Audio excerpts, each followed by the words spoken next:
Welcome to Endurance Minded. It's a podcast that looks at the psychological and emotional components of endurance sports and how they impact performance. I'm your host, Taylor Thomas, founder and coach at TDC. And on this episode, I welcome to the show Matt Hogan. Matt is a coach who works with entrepreneurs, leaders, and executives to help them overcome overwhelm and burnout so that they can reach their full potential.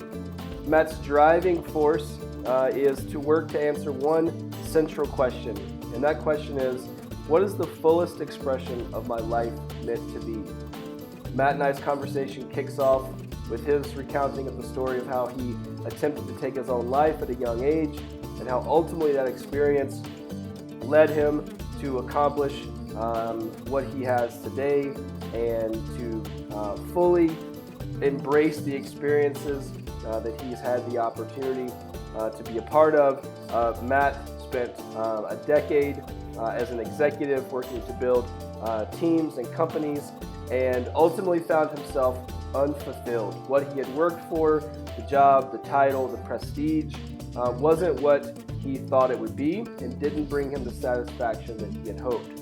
And so with that information, he set out to uncover what it is that he wants to do with his life, how he wants to spend his days, and ultimately what it is that brings him joy and satisfaction and fulfillment.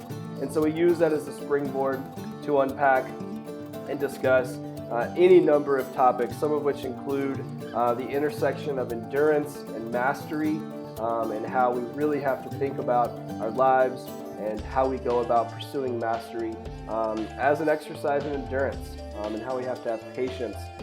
We talk about the role of leadership and how everyone has the opportunity to step into a leadership role in their own lives.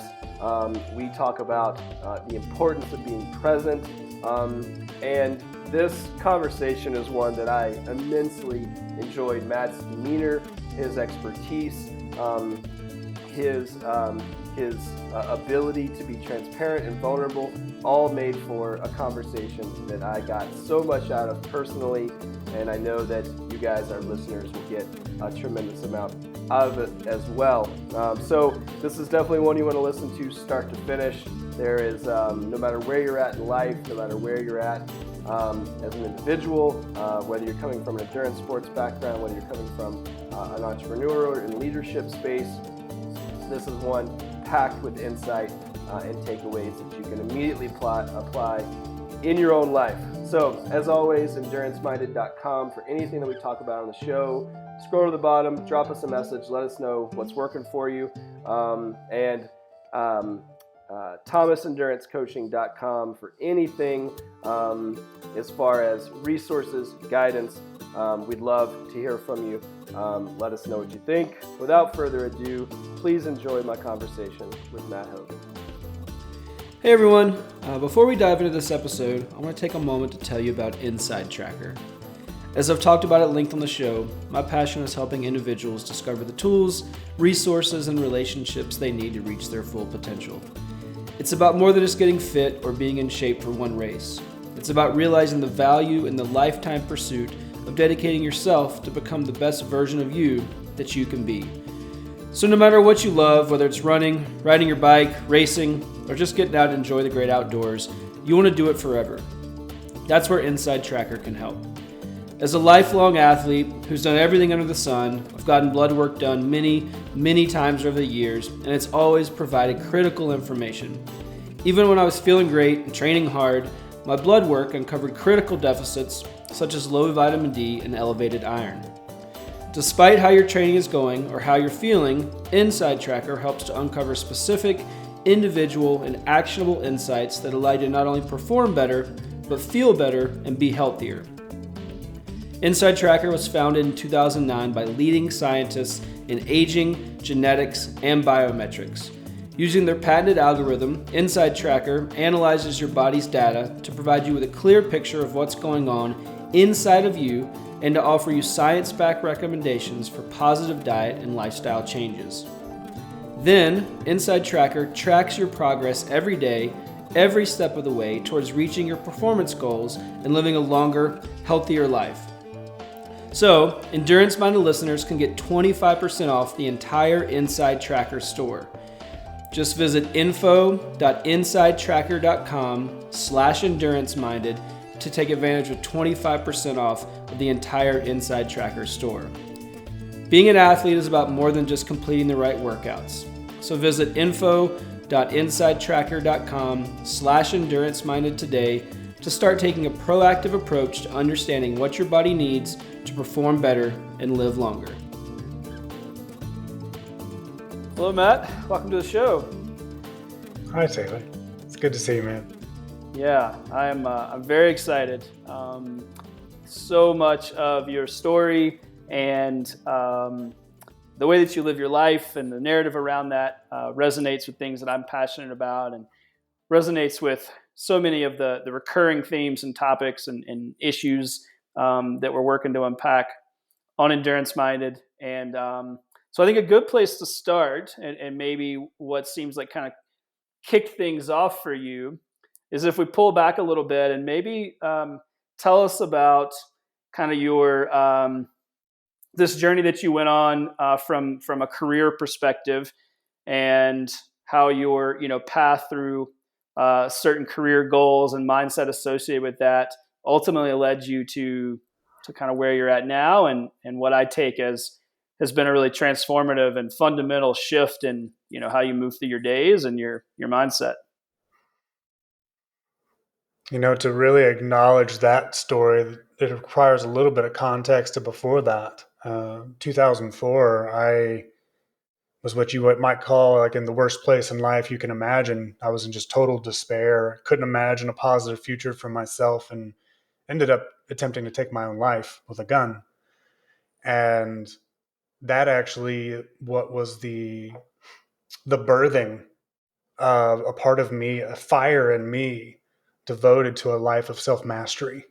I went from not having any vision of a good future to there's this unrelenting fire that goes, my life can be better. My life can be more. It can mean more. And it can be satisfying. And that took me into my studies and really launched my life. I was 18 at the time. And from there, I found myself for my first corporate work after university was a pretty well-known brand, global brand. But within 2 months, and even no matter how much it paid, I was like, this does not work for me. This does not work for me. And I quit and moved back across the country. And then within a couple of weeks, found myself working for a top 5 global brand. And at the onset of a startup in the first round of hires. And for me, I saw that moment of like, this is where I lean in. This is where I lean in and just develop my mastery of skills, my mastery of climbing the ranks. Like I loved the work. And I spent the better part of a decade starting from that ground floor and then moving into a leadership role where I was running a team of about 4 people.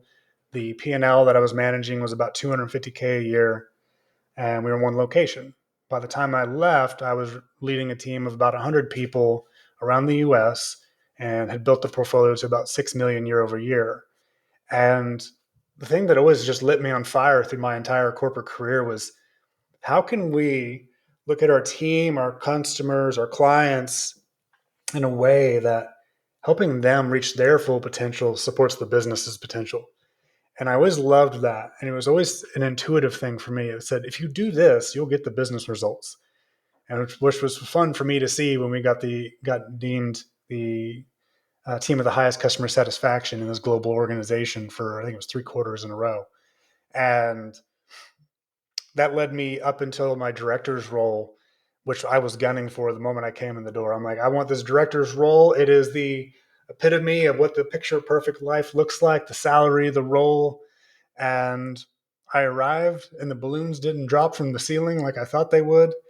Instead, it was like, oh, where's my happiness? Where's my joy? Why doesn't this taste good? Why does it taste like coffee grounds in my mouth? And it was around that time, and in that time, while also going through a separation with my fiance, that I had realized how much I had superimposed happiness on everyone and everything out here in my life. My desire to be happy, I said, oh, for me to be happy, I need her to be this way. For me to be happy, I need to make that. For me to be happy, I need to have this title and this respect and this reputation. And it was really freaking hard to see, Taylor. It was really hard to just taste my own medicine and go, oh, I've been chasing the wrong things. And that took me in my path of like the questioning of a life purpose. It took me to leaving the US for a month. I went backpacking the Philippines, which is where I made my decision to go full time into my business, working with leaders. And when I left, and I then took a year to just travel around the world to better discover what it meant for me to be me, what it meant to be me, while also better understanding what it means to be human.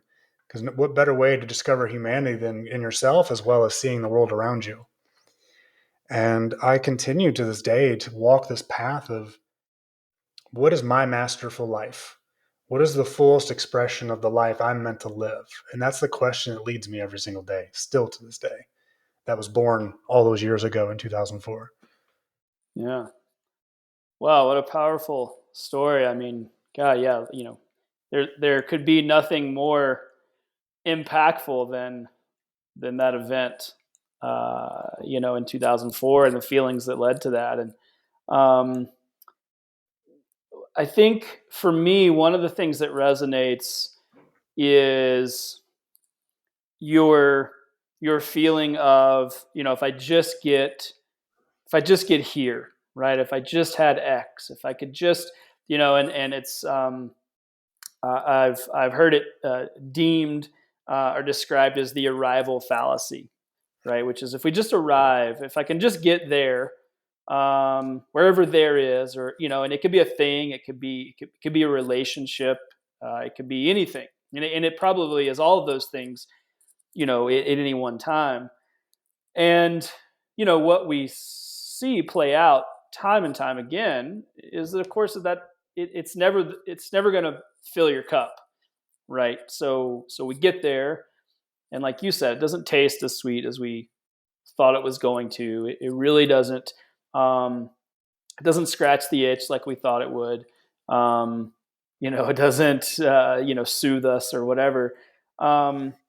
So when you felt that way, when you got that promotion, when you were there, I mean, what was your initial, like, how did you take that? Were you like, um, did you push it to the side, or I mean, obviously it eventually led you to where you're at now, but in that moment, in that first week or those first days, how did you process that? What did that mean? What did you make that mean about you and what was going on in your life?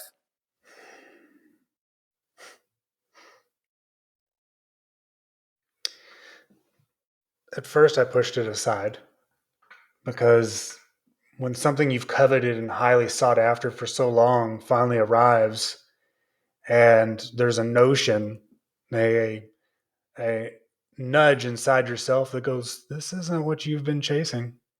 This isn't what you thought it would be. It can be really hard to pause and realize how much time and energy you put into that, and the cost to relationships, the cost to your health and things, and your finances, any kind of cost you lost because of that focus. It can be really hard to just go, oh shit, or oh dang. Um, yeah, I've been chasing an illusion. And so for me, I pushed it aside for quite some time. I was like, I realized it quickly, but I very quickly shut it down. I was like, no, no, this is it. This is what I'm supposed to want. Because that was the other thing. It was, I didn't know what else there could be. When I Mhm. received that and achieved that, the possibility of something different didn't click for me at the time. There was only, this is what I've been chasing. And now that I'm here and it doesn't feel right, I don't know what another life could be. So I'm just going to go ahead and shut this down because it actually is scary to look at. It's scary to look at, this doesn't fit. And it's even scarier to look at, I don't know what does. And that was really hard for me, but it didn't happen in the first few weeks. It progressively became something I was willing to look at in the coming weeks and months. And it was finally a year later when I left. Hmm. What allowed you to make that shift? Because I mean, as well as I do, that's the situation that so many people find themselves in, right? Is they strive for this thing, and and just for context for our listeners, it's on all fronts. If you're in the athletic space, or if we're talking about physical movement, it's if I could just, so many people are chasing a specific, whether it's a specific weight loss goal or a specific body type or the way that you look in a mirror, or if it's from a career perspective, it's a job promotion and a title like you found. But, it's in all areas of life. We just keep kind of pushing, the adage is, or the metaphor is that, the goal line is always 10 yards down the field, right? We never catch up. It's never there. We don't ever cross it. And I think, unfortunately, so many people are stuck in this mindset. So what allowed you to break free of that and to start to really, give yourself permission to take action on these thoughts, or to eventually take action on these things that you were feeling?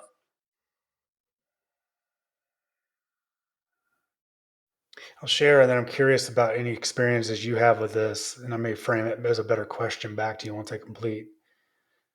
It was progressive. There was a few things. One, I just started with what were the big questions I had? Like really getting clear. Now that I'm being honest with myself and something ain't right, what do I want to know? And that's what led me to starting this whole like doing Google searches of like my job's unfulfilling or this isn't what I thought it was. Like what's next? And like I was just starting to just follow those little nudges that led me to Google searches, that led me to conversations. And ultimately it was having the questions on that I had is what became what guided me. So really just to make it more concrete, if you find yourself there, start with what questions feel unanswered for me right now and let them start to be your Mm. guide. Even if you don't know the answer, get them written down, look at them, keep looking at them, write what you can, record what you can, but start there. And that was what really started to open the door. And that's when I found myself doing like a life purpose course. And it led me to going to coach training school. And there was an essence of truth of like, this is what I was meant to do. This is the work I really feel meant to do. But the biggest shift of all of that came about a year later was, and I want to thread this back to an episode of yours I was listening to, busyness is a mindset.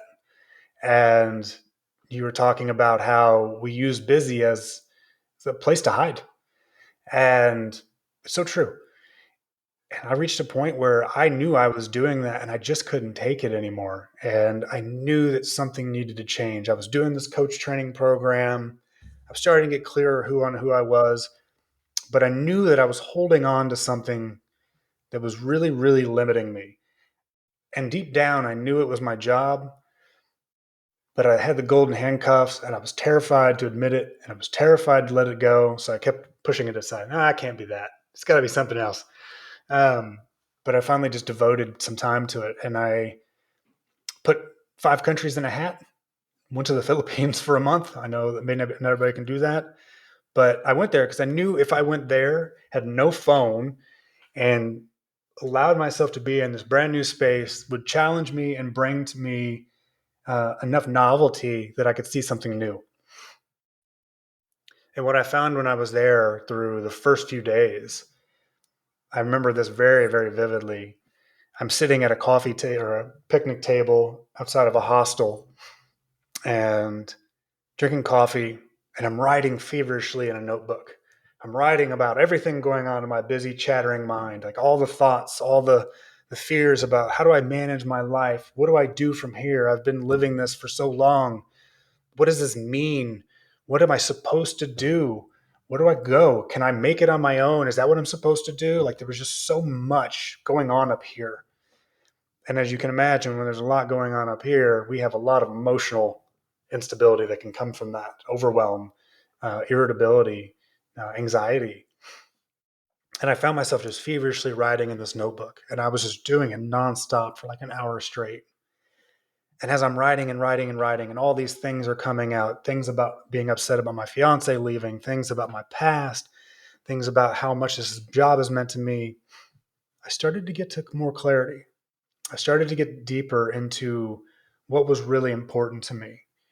And when I finally, to get to the core of it, the two core insights that I had that changed everything met with a lot of fear along with relief as well as gratitude were: one, this job has meant so much to me. I have grown so much as a man, as a human, and as a person, both skill wise and values wise. Like, that job meant so much to me. It was such a springboard for my life.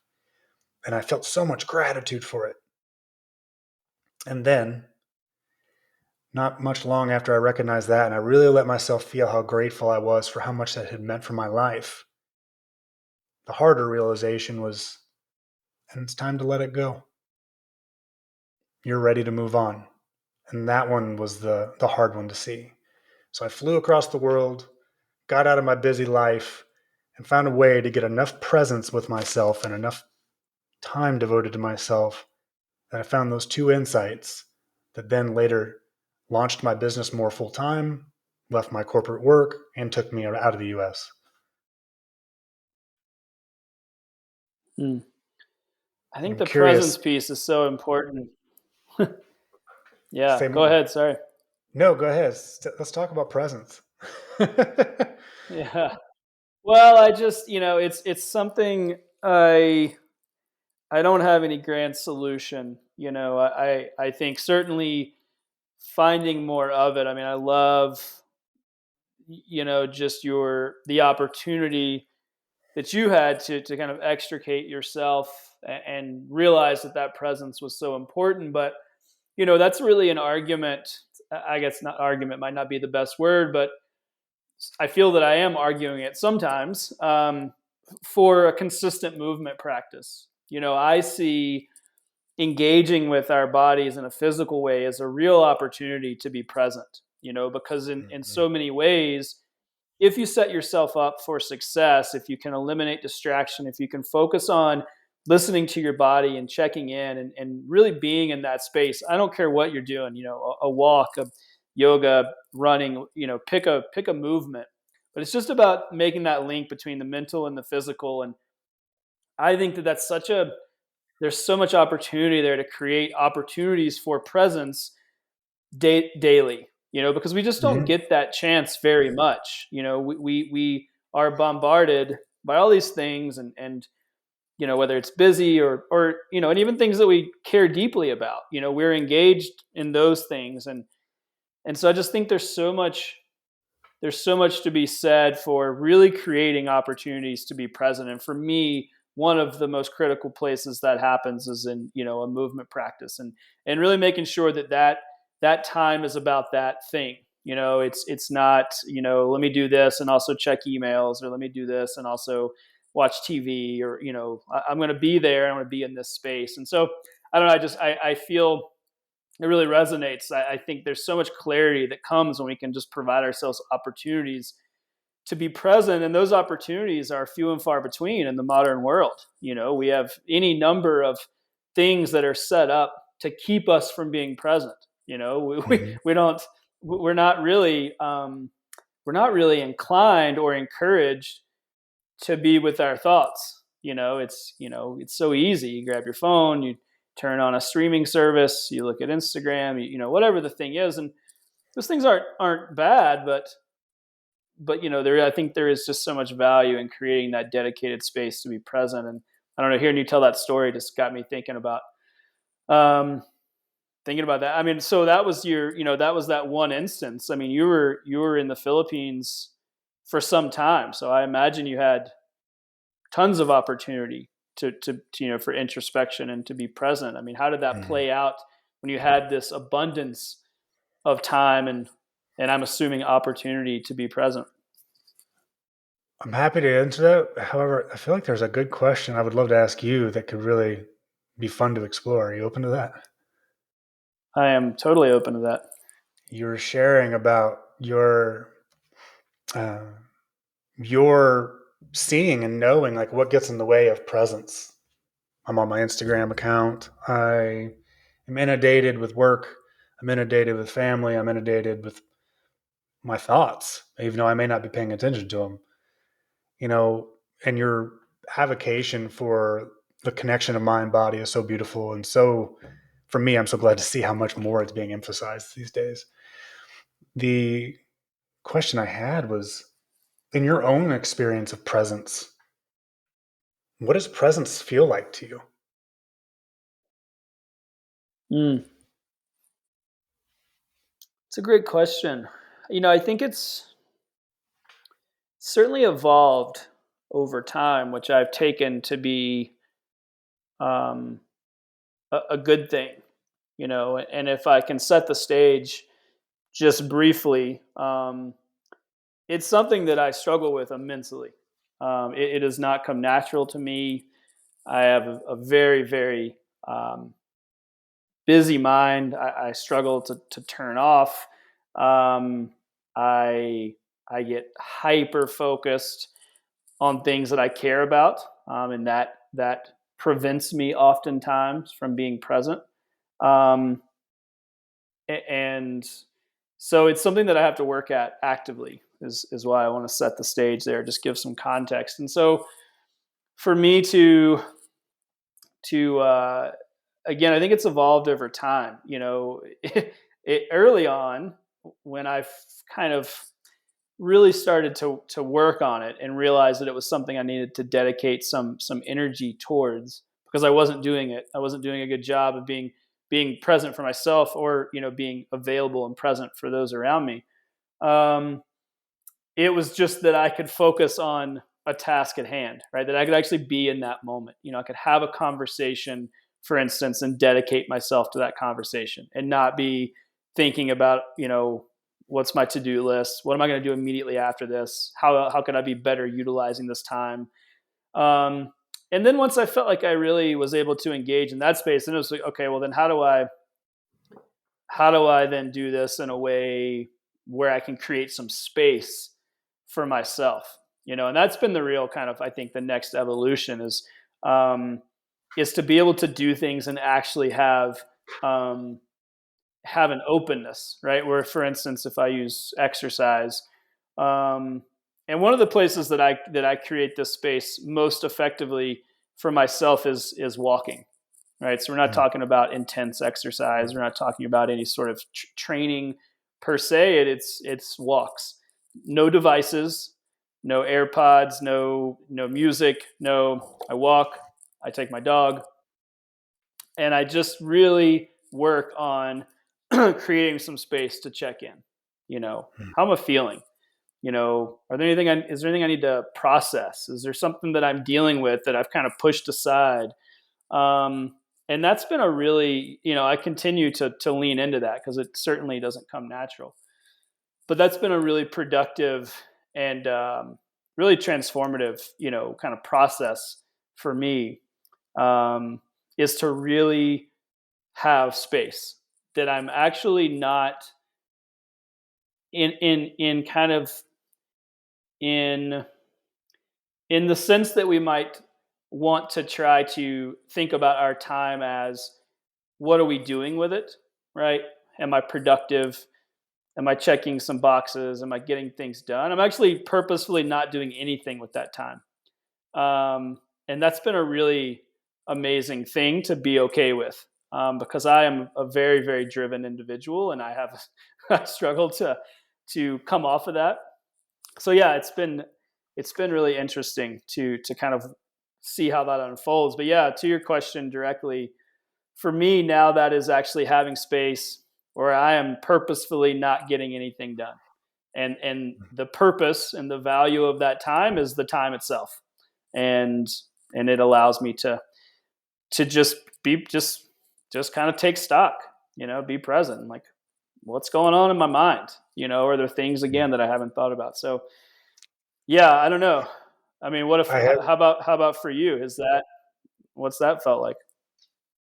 I want to offer this visual I got as you were sharing. I'm imagining you days busy, client work, time with family, time with just living daily life and working on all the things you're working on. And what I had was this image of a fishbowl. And in this fishbowl, there's a goldfish, and this goldfish is very wise, knows a lot. And yet, for some reason, maybe daily life, maybe cultural conditioning, maybe all kinds of other things, mud just starts getting thrown into the water.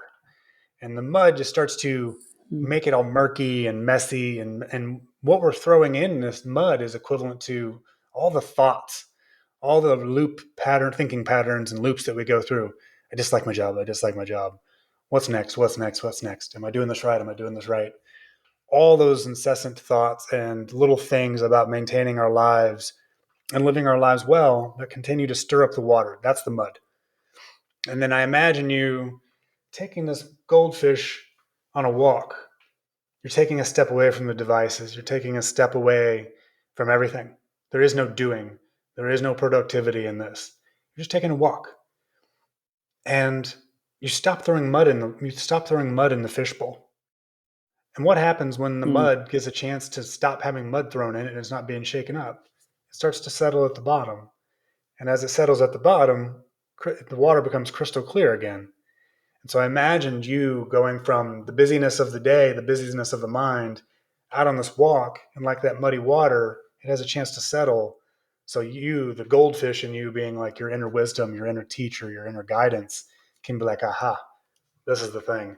That's what's next. This is what's up. Yeah, you nailed it. I mean, that's that's exactly what it feels like.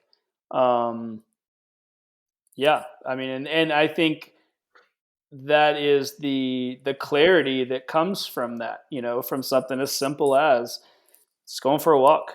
And of course, it doesn't have to be a walk; it could be anything. But I think for me, it's so important that it's a dedicated thing. That it takes up physical space. I have to do this thing, and meaning that I have to leave my normal workflow. I have to go outside, which is always good. And there's proactive steps that have to be taken. I think through that, um, yeah, that's a beautiful analogy. I think that's exactly how I would describe what it feels like, in my mind, so to speak, is that mud is settling, and then when I'm back from the walk, there's a lot of clarity, and it feels like it's kind of a reset. Because otherwise, it's task to task, right? It's Mm-hmm. we just move from one thing to the next. Um, yeah. And So like you so well said, and the busyness as a mindset, when we don't have space to distill what are our priorities, we just jump from task to task, even though we may not feel like we're getting anything done because we may just be filling our time up with more things to do without the space to really consider what it is that's most important. And that distillation time, that walking time, the goldfish time, I'm gonna call it that, trademarked. yeah, nice. The goldfish Yeah, time I love that. gives you a chance to really look at like what's most important, what needs to be let go, and where am I at? Where am I going? And maybe Yeah. even see I some mean, nice as nature you while you're on your walk. right, if nothing else, I mean, yeah, I do. There's so much value in getting outside. I think, um, but yeah, it's I can't. I just I feel so strongly about trying um, to help people prioritize the things they care most about. Right, I talk to Mhm. people all the time, every day, that are just not quite. They feel like they just can't quite wrap their hands around the things that they care most about, right? It's like something else comes up, right? It's like, oh, I was almost there, but I had to jump to this other thing, right? I almost was able to engage fully in this thing, but then I had this other task, right? I had this other thing, right? It's just stuff. Mhm. And if we could just realize the value in trying to focus on our priorities, these things that we care most deeply about. And then we have lots of tasks. right? There's all kinds of shit coming at us every day. And those things are, they're things we might need to get done, but like, I don't know, there just feels like there's this frantic energy that so many people are bringing to how they move through their days. Mhm. And I certainly have them as well, right? I mean, there's, where you're like, I got so much to do, like, whatever it is, I'm not absolved from feeling that way, but I think there's value in kind of taking this proactive approach to how we move through our days and really dialing in what we care most about. Yeah. I mean, it brings us to you mentioned mastery, and I talked about it in that podcast episode. I've talked about it in other episodes I've done. What is, I mean, we're revolving around what I feel like is a mastery. That's kind of the nucleus of what we're talking about. Is there's real value in that. What is that? What does mastery, looked like for you, and what has that meant to you to try to take some responsibility over that mastery piece of your life? I was in a call today with a man, was wanting some support, and he's got some big things he's working on. Some of the biggest things he's working on is bringing more presence to his life and more satisfaction to his life as he plans to be a father, and he's going to launch his own business outside of being an executive. And so much of what we've been talking about here is aligned with the name of this show. It's about endurance. And what I mean by that is we don't live our fullest lives, our best lives, our most satisfying lives, or most aligned lives, whatever language lands for you, all similar vein, by sitting down one time. We don't get there by sitting down 2 times. We don't get there through 3 conversations. Our lives are an ongoing evolution.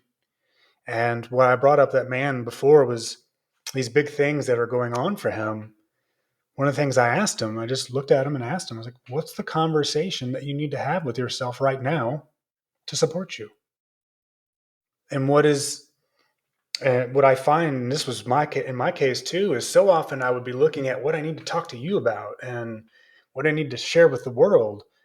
But the real story, the real life mastery is being able to sit down with yourself and go, Matt, what do you need? What's this all about? What's this for? And being able to have those real conversations with ourselves the best we can. And I watched as this man spoke how he first was doing like I have done many times, where it was like talking to you. And I said, but I want you to talk to yourself. I know that's a vulnerable thing to do with someone you just met on a call. But I watched him turn to himself and have this conversation. And I watched how his energy just shifted so quickly. And so quickly, he knew what he needed. He could feel in himself what he needed to make changes in his life. He could feel in himself, no, this is the way forward. This is the way I support myself for distilling the goldfish bowl, for bringing more satisfaction to my relationships. And that, to me, is mastery. It's that ongoing conversation with ourselves that is inclusive of mind, body, and what I will call heart, that really develops what a fulfilling, rewarding, fully satisfying life, how it comes to be. Walking that path of those conversations is what I call mastery. Because who else is going to help you get there? That's awesome. Right. Yeah, it's so true. I've never thought about it through that lens, but it's that, like, there is a real endurance piece to that, and it's this kind of ongoing. I love that, like, ongoing conversation with yourself. What is it about? What is it about that conversation with ourselves that you feel keeps people from having it? People shy away from that. We wouldn't be having this conversation if it was something that was easy to arrive at, or if ever, the majority of people felt like they had a handle on it. So what is it about that conversation that's scary for people? Whether that's maybe for you or in your experience working with individuals. Why is that challenging? I'll share from my own personal experience, because Everything that I do with my clients is stuff I've taken myself through. Mm-hmm. And then I would love to hear just how either how it lands for you or how you experience an answer to that. Sure. One, I don't believe we're taught it. We're not really taught. In most cases, I've never met someone that was taught to talk to themselves. Let me say that again. I've met few people that have been taught to have these kinds of conversations with themselves, to be able to trust their own sovereignty, to be able to trust their own inner guidance in a way that goes, yeah, I can find what I need in here. And then when I find that, then I can go out in the world and talk to the people I need to talk to, do the things I need to do. But knowing it starts here. Very few people I've met were taught that. I was never taught that. I had to learn it. I had to literally bump my head against the wall of life over and over and over and over again before I was like, something ain't right. Yeah. um, and then there's the other piece that so often we live in for many of us, I don't want to say that everyone here experiences this, but we're meant to look for that expert, find that guru, find that person that can help you solve all your problems. And I'm not saying there's not helpful advice out there. I have certainly spent many years having many amazing mentors and guides. However, at the end of the day, it still comes back to this. It still comes back to us. And so Mm-hmm. the gap there is what's the word I'm looking for? An over uh, too much overemphasis on everyone else, what everyone else has to say about your life and what's right for you, and an under emphasis on your own inner messages. And it's like going back to the body. It's like going to the gym. You have to practice it. That little inner voice, if it hasn't been practiced with and talked to and talked with throughout your life, guess what? It's going to be like your calves if you haven't been doing leg day. They're going to look like chicken legs and you got the big upper body. And so in this story, the upper body is listening to everyone else, and the story, the lower legs, are you not listening to yourself? And Right. so there's that, and then inherent in that is more trust on what people are saying out here and less trust on what we're saying in here. And that makes it even harder because if we don't have trust for ourselves in the moments it matters most, what do we got? Yeah. And to be honest, if I just go beyond those things I think that get us there, to begin is kind of scary. Actually, I know it's pretty scary. It's like there is, especially if we've been someone that has experienced a lot of criticism from other people, or ever really judged poorly, picked on, bullied, abandoned in families, and things that we never really fully let go.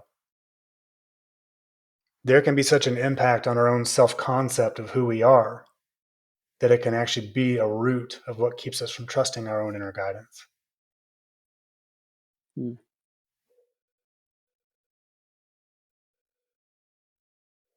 Yeah. I think, I mean, that's such a, I really, your point about looking externally, I think this is something that I kind of key in on in lots of areas of life, but this, it's a bit of like a quick fix. I'll kind of to extrapolate the point you made.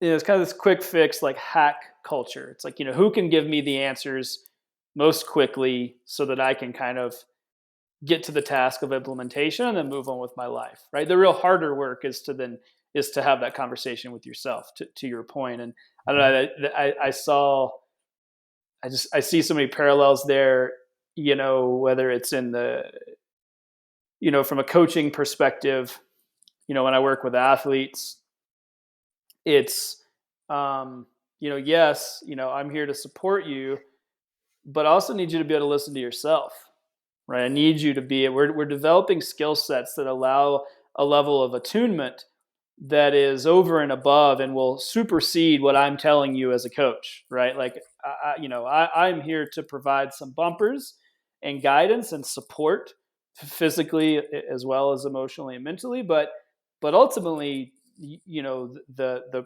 progression, the evolution is that you are going to get to a place where you have the ability to navigate this, on your own, or how this is going to feel, and you're able to check in with your body. So that, again, I see so many parallels there. That's kind of the picture I was painting in my mind when you were describing that. I was like, oh yeah, you see that time and time again in different scenarios in throughout our lives.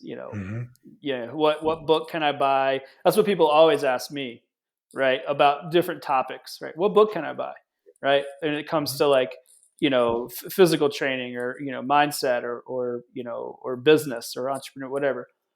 What book can I buy? I'm like, well, I like to read, but then there's a point where you have to then take that knowledge, and you have to digest it, and then understand what that means for you, and then implement it in a way that's meaningful for yourself and for your life and the way you want to move through the world, right? The book is not gonna, it's not gonna solve anything. It's nice to consume information and to build a knowledge base, but yeah, I just see so many parallels there in all these different parts of life. So much now that we're just looking for that next thing, and the answer might really be we just need to like sit with ourselves for a second and and figure out what some of the answers to these tough questions are that we're kind of bottling up maybe. Yeah. There's I don't know, there's is so that? much. What were you gonna say? Yeah, go ahead. No, fire away. There was so much in what you said just about in a book and things like that. And what I don't want is people to hear that it's bad to listen to other people. There are people in the world that Mm-hmm. have amazing experience, and we Right. literally build our future off the shoulders of who came before us.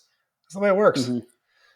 And we have to recognize that while we are a part of a collective we and we learn from each other, there is still a I, me, in the sense that I guide my life, I steer my life, I make my decisions, I'm responsible for my choices.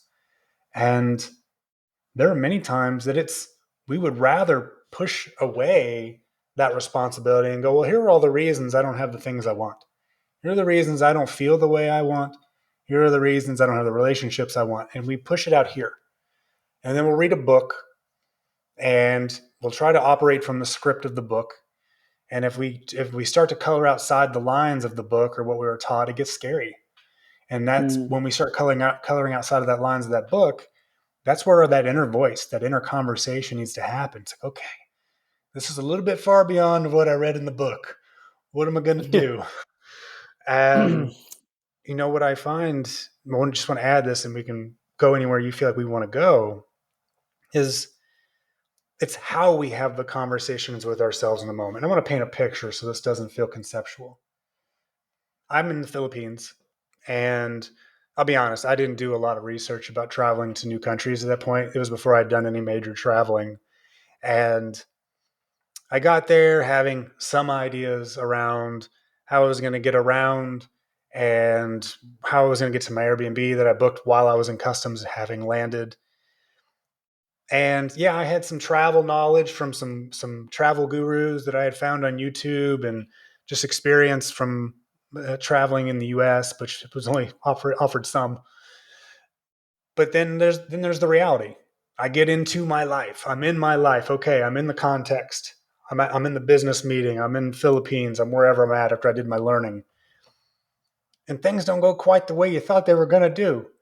Your coloring book and your conceptual ideas of the book aren't going to quite cut it.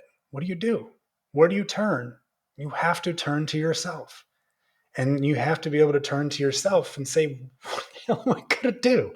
And what's the relationship I have with myself to do it?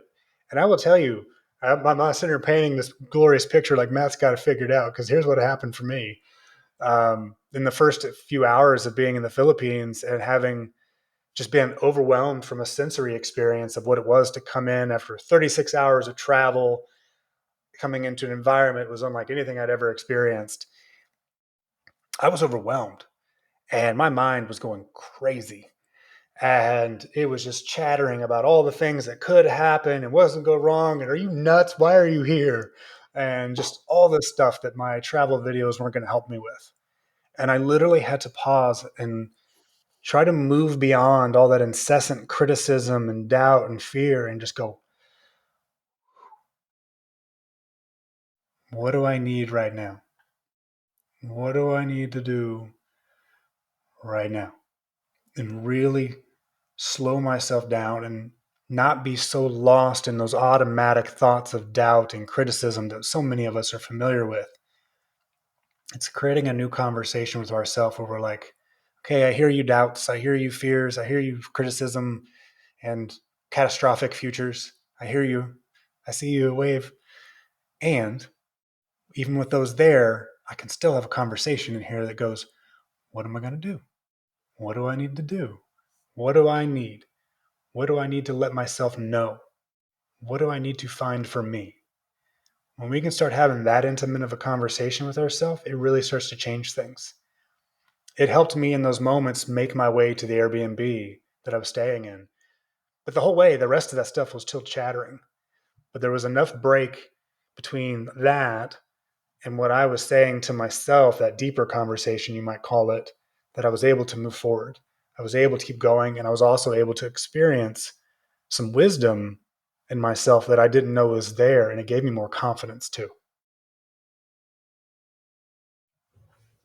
I went on a rant there from that. No, that was great. I mean, my mind's going in a million different directions, and but one of the things that it did bring up, and I know this is something that you've worked on and talked about, is this kind of dualism of operating purely from your brain versus tapping into kind of our deeper intelligence. You know, Mhm. and it feels, I don't know, it feels like we're starting to kind of get, or we're dancing around that conversation. Um, so yeah, I mean, what is that? One, I guess maybe can you define that for us? And then how has that kind of manifested itself, in your life? These two compartments, I guess, or ways to think about things. I'll use a short story of a client of mine that I'm working with who recently came in and worked with me for 2 days in person. And our work has been about helping him create a new relationship with his mind as well as his heart. And what started that whole conversation, because we'd been working together for a while before we really got to that place, because there's a progression, an evolution rather, that happens. And so we are where we are. That's the way it works. There is no other way it can be. And when he came, he told me, he goes, I feel like my life is kind of like I live in a spreadsheet. My life is like a spreadsheet, and I need everything to fit in these boxes. It has to fit in this box, in this box, in this box for it to make sense. And if it colors outside of that box, it's really uncomfortable. And if it colors outside of the box, I don't know what to do. And if it colors outside of the box, I get really confused, and it's really difficult for me to navigate. And so this is a man that has done historically really well with systems, problem solving, and building structures and tools and things like that for the company he supports. But he's really focusing on bringing his leadership to a new place and for his team. And what he connected with on his own was like, there's something more, but I'm not sure what it is. And he goes, there's something more I'm trying to feel. I'm trying to feel this sense of like depth, maybe, or he goes, they call it empathy, but he goes, I don't know if that's the right word. But ultimately, that we were starting to get into this feeling type experience that he was experiencing as the entry point to his most satisfying life. And that was the work we've been focusing on, was helping him use his brilliant mind while also being able to discern between it. What is that deeper place? And I say that, and I use that as a small sample because every single one of us listening to this call and on this planet has more than just this powerhouse. We have an intelligence within our bodies and our hearts that are actually how do I want to put this? They are bigger proponents and guides for the life that we crave the most, that maybe we do or don't know that we crave, than our brain. And they're fortunate that I can also say that if you look up heart math um, on YouTube, they talk about the heart's intelligence and how the brain is actually meant to serve the heart, and how there is intelligence within our heart that guides our lives. And it is in this intelligence where our lives are more fully utilized, more fully lived, more fully satisfying, because it comes from this place of, it's not a, what am I supposed to do? And what should I do? And what have other people told me I need to do and who I need to be? But when you get down into it, who do you really know yourself to be? And it's something you feel, and you feel it more as a felt sensory experience rather than a thought that you may hear around your face and up here. And if you even start to notice, you can distinguish between where the two are at. Hmm. Yeah, it's I almost went, like I that went, kind I of, went into, oh, go ahead. well, if that kind of notion, I mean, with the, it's almost, I get the sense that I've heard it described as, just kind of get out of your own way. We can be so cerebral, Mm-hmm. and that can be to our own detriment, right? We try to like oversolve problems, or issues or things we're feeling. We're like, oh, if I could just think, and I'm guilty of this for sure. Like, oh, if I just like think about it more, if I could just sit with this, and if I could just lean into how I can solve this problem, or navigate this issue, or whatever it is. And if you really, I've found is if you don't, again, just kind of get out of your own way. If you could step back, there's like a bit of a, this kind of natural intuition, right? You actually can Mm-hmm. solve these problems outside of the cerebral, let me think more about it, but lean into um, these other kind of capacities that we have to solve problems, or to navigate issues, or whatever it is.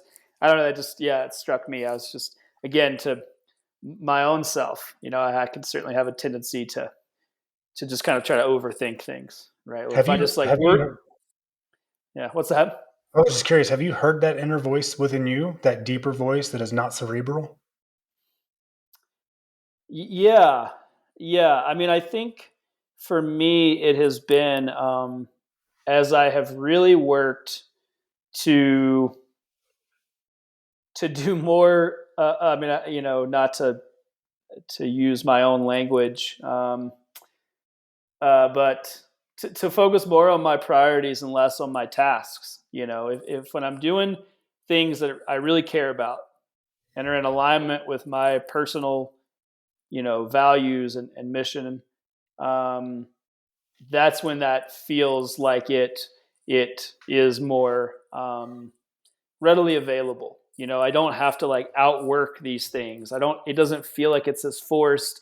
For me, it's, if I feel like I'm forcing something, or if I later realize that I'm forcing something because it's not in alignment with these things I care about. If I'm being busy for the sake of being busy, some of these things we've talked about, um, that's when it feels like it's all up here, right? It's all in my head, and I'm beating my head against the wall.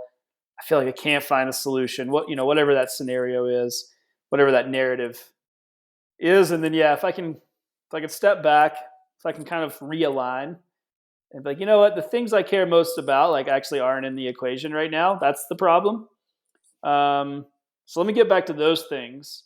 And then, yeah, to your question, I think there's definitely then opportunities for me to kind of realize these other capacities that exist. And yeah, again, for me, I've always kind of described it as, "Ah, if I just get out of my own way, if I can get out of my own head, um, I bet it'll be easier. I bet it doesn't have to be this challenging, this brutal, this, whatever. Because I'm kind of making it that way for myself. I'm stuck up in Hmm. my head. If I could just take a step back, and that's, yeah. So there's certainly been an awareness there that has I've worked to kind of evolve, or develop.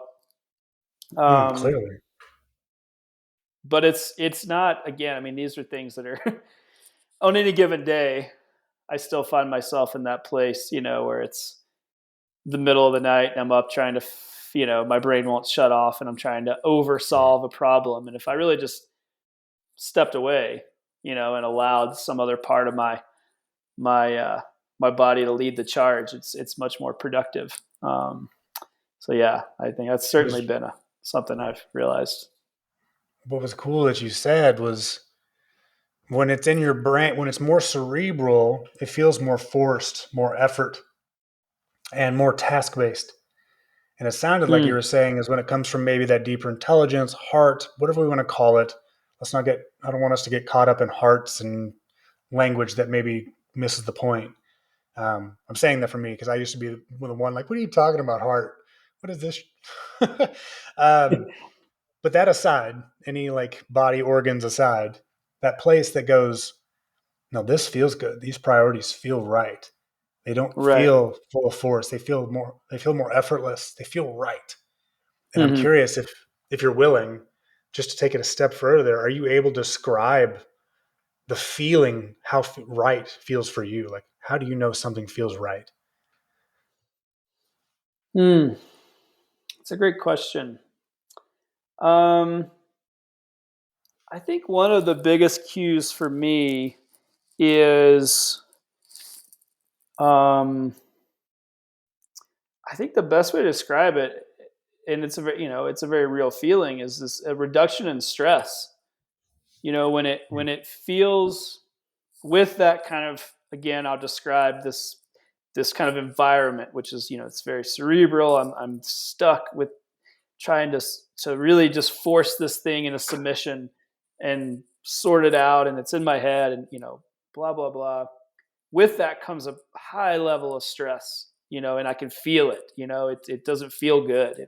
I don't. It's what stress feels like.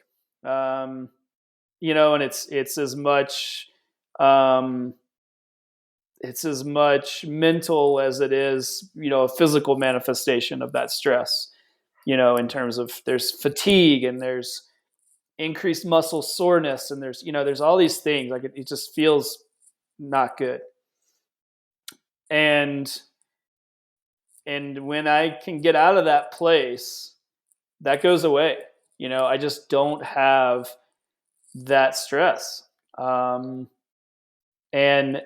it's such a much it's such a much more enjoyable experience. One of the things that I love is to grapple with complex problems. Mm-hmm. I love building businesses and doing things that are innovative and building teams with personalities and individuals that bring a lot to the table. And all of those things are challenging, so I like to put myself in situations that are kind of potentially fraught with high stress environments. Mm-hmm. But if I can stay in that space where it comes more naturally, where there's more of a flow and I'm not forcing it, then I enjoy those things. They're a value add to my life. Um, if that's not the case, then the stress overtakes it, right? And I'm like, this isn't enjoyable. So I think honestly that's my cue now, is like, am I enjoying these things? Because that I should be. In theory, I'm doing things that are in alignment with what I care most about most days, for the majority of those days. So if I'm feeling overly stressed, if I'm feeling all those things, like, then that's a cue for me. I'm like, because this is actually fun. I enjoy these things. I love working. I love being engaged.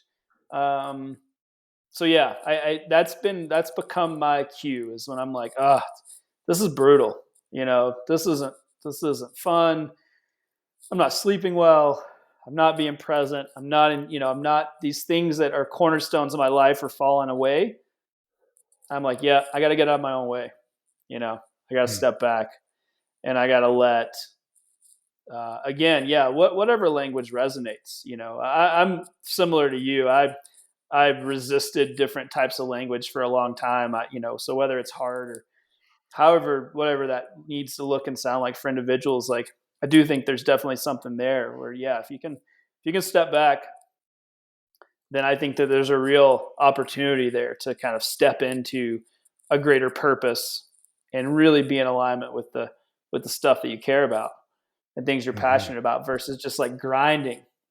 That's so much part of our culture too, specifically in the career space or entrepreneurial startup. There's intersections there. It's just this like grind and hustle and all, and I just, so much of that can be counterproductive language, Mm-hmm. where like, it probably shouldn't be that much of a grind. If it's actually something you care about, if it's actually something that's in alignment with your purpose, it shouldn't be miserable. We're not meant to go through our days with our head down, just feeling like we've been beat up at the end of every day. And and we don't have time and space to explore our passions and things we care about, and to be healthy and to be happy. Um, so yeah, what are you mentioned working with leaders. This is another area I'm very passionate about and interested in, is just, what does a leader look like? I think so often we think about leadership or leadership gets projected as it's a boss, guiding some people, handing out Mm-hmm. tasks and telling them what to do. Or it's a very simplified version of what I think a leader is. But I'd be interested to get your take on the kind of skill sets that you feel like are important when it comes to leadership. And I guess as to preface that, I mean, I feel like everybody is a leader, right? You're a Mm-hmm. leader in your own life, right? Now, whether we think about it as a company, or whether we think about how you interact with your family or how you impact the people around you, or so I think there's real opportunity for everyone to kind of think about themselves as leaders in their own life. And so that's a why I'm so interested in it. But yeah, what are some of those skills that you feel like are impactful for leadership? Before I answer that, I got to give something to the audience because you just shared some amazing stuff these last few minutes. So, first, I'm going to encourage everyone to rewind like the last 10 minutes and write down. You literally gave some steps. One of like how you find your way to that deeper place, whether we call it heart, whatever we call it. Um, and you also gave signals of what it feels like to be there, what it sounds like to be there. And then you also gave symptoms of what it feels like when you're not there. So I would encourage everyone to go back and write those things down and go, where am I at in this? What's true about this for me? Then even maybe go back to the very beginning or earlier in the call when we were talking about having those conversations with yourself, that internal conversation like you might have with a person, and connect those two together and see what opens up for you. Because I think there's something really special in what you were sharing there, Taylor, about your own personal journey. So I wanted to acknowledge that, and also, well, be honest, I wanted other people to benefit from it too. Oh. uh, Yeah, thank you. and then as far as, about a leader, I'm in agreement with you about that everyone is a leader. We have to be. It's our lives. We have to be the leader of our lives. And I know so often we look at leader and we think leader of a company, organization, political movement, team, whatever it is. And those are true, those are roles. But really, leader to me is more about the person inside. And it's the way they navigate life, it's the way they experience their way of being here. And what I mean by that is by being alive. And a leader to me is someone that has that willingness and devotion to that internal urge to evolve. Somewhere inside each of us, we have an urge to evolve. It's just innate. We're born with it, we're born into it. And to me, a leader is someone that is willing to listen to that call to evolve. And it doesn't mean you have to evolve the way that everyone else does. It doesn't mean this person's way of evolving is better than that person's. It's like, no, what is yours? What is your own call to live a full life? What is your own call to live your life well? And as long as you're listening to that, then what is the way you go about expressing that in the world? Meaning, what's the way you treat people? What's the way you treat yourself? What's the way you go about doing business? What's the way you go about working with money? What's the way you take care of your body? If you really look at what so often in coaching circles is called the wheel of life, we have like finance, we have spirituality, family, career, fun, health. But at the center of it, really, we have to look at it as you. And here's the leader in the middle. And to me, a leader is someone that can find balance in each of these and takes time and devotion to focus on all of these so their life feels whole and complete. Because when our lives feel whole and complete, our health is taken care of, we're taking care of our family, um, our physical needs are met, our financial needs are met, and we're able to continue to follow that internal guidance. What happens is we can't help but be generous to people. We can't help but be loving to people. We can't help but be honest. We can't help but do well in the world because we're coming from this place in ourselves that knows more and more who we are and what we're about and the way we want to live this life. And to me, that's a leader. Someone, and it's not about having it all figured out. This isn't about perfection. Perfection's an illusion of this thing, our brain.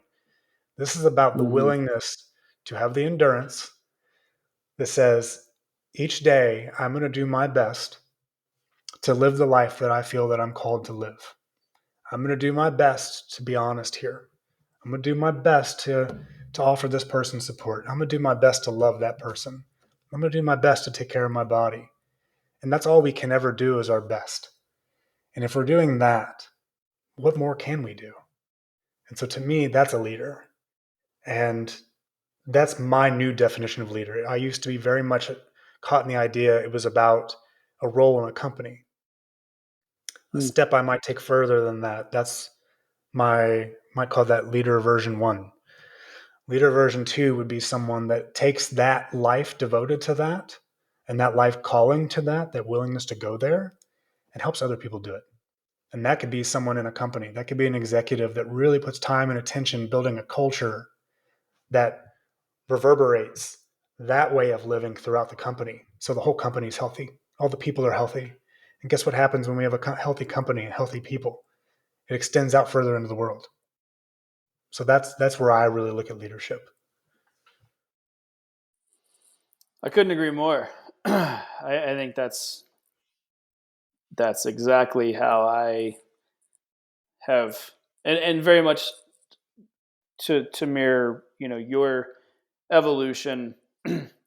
I used to have a much more kind of singular view of leadership, and it was a role in a company, or and now I think there's really so much value in helping individuals. One of the things I care most deeply about is helping other individuals see themselves as leaders so they can do great work in the world, right? Like that's, it's a ripple effect. If Mm-hmm. I think that there's, even if that person doesn't have anything to do with me, right? Or if they go out in the world and do something different than how we first started to interact or whatever. And then another thing that you touched on that I just want to draw a line back to is this idea. One of the kind of themes I picked up on was that really, to be a leader, like, you have to show up for yourself first, right? And when you show up for yourself, like from a health perspective, from a relationship perspective, from all these different areas, you're in the center,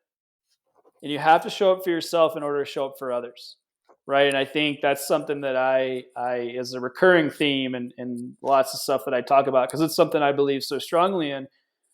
Is we so often put ourselves outside of that circle, right? We put ourselves at the bottom of our to-do lists.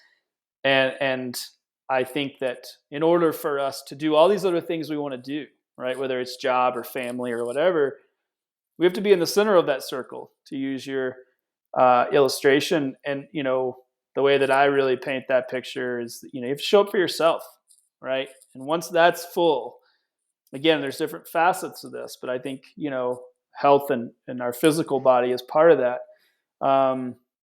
Then we can go out and do great things in the world, right? We can go out and pursue that career if we want. We can go out and build meaningful relationships with family and friends and kids and whoever it is. But, if we're not at the center of that circle, it's all going to fall apart. So I don't know, that struck me as you were paying. I was like, oh man, it's exactly what resonates with me, and hopefully I did justice to your illustration and didn't extrapolate too much. But I see that so clearly. I'm like, man, yeah, like you gotta, it's not selfish to show up for yourself, right? It's actually it's like a selfless act, because you're then allowing yourself to go out into the world and make an impact. One of the most responsible things we can do in this life is care about ourselves. Yes. Oh man. Hallelujah. I love it. Well, Matt, it has been a pleasure, my friend. I can't thank you enough for your time and your willingness to be vulnerable and share your story and your insights with me and our audience. And yeah, I'm grateful. Thank you so much. Taylor, this has been fun. I knew it would be when we were emailing back and forth. I'm like, and I'd listen to the podcast. I'm like, I like this guy. This is gonna be fun. Thank you for letting me have fun. Yeah. It was mutual, my friend. Thanks so much. And for all of our listeners, we'll have some resources from Matt's end to further some of the discussions that we've had. And we'll be sure to make sure people can access everything that you have to offer. And thanks again for your time, Matt. I'm very grateful. Me too, Taylor. Thanks everyone for listening too.